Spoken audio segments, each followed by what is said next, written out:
Now I want to talk about the issue of the anathemas, which are often made into a big deal that, like, well, if you don't venerate icons, then you're damned.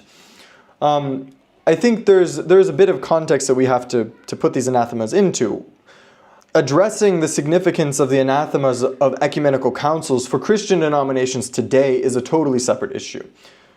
Now, my first point about the anathemas is that the anathemas of Nicaea II do speak specifically about icon veneration and anathematize those that don't venerate the icons. But these anathemas are woven into the anathemas of all other historic Christological heresies. So, once again, this isn't an independent issue of a devotional practice that's being addressed. It's a entire theological system that is the focus of this council. And the second point is that the anathemas of Nicaea II echo the anathemas of the heretical council of Hierea in 754.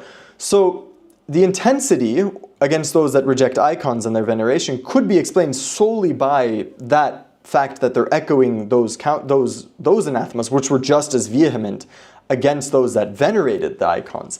But let's even accept the historical background that's presented in Gavin's book from this time, which, to quote, is this time of controversy, quote, is a story of tongues cut out, noses sawed off, eyes gouged out, skulls turned into drinking bowls, castration, torture, and family members betraying one another unto death, end quote.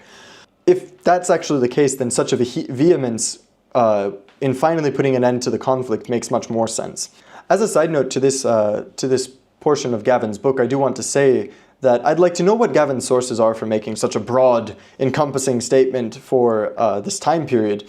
He provides a source that he says is a helpful overview, but it contains nothing that would suggest such a view of the time period. It's just simply a historical background for kind of the events of that time. And the previous quote of Florovsky in Gavin's paragraph that says, "The fight was violent, bitter, and desperate," also doesn't explain this kind of view of the time. The article of Florovsky that Gavin is quoting is theological and actually doesn't address the historical realities of the iconoclastic period. There's nothing in there that would justify making such claims. And the phrase "skulls turned into drinking bowls" seems oddly specific without any reference. So, but that's a footnote. So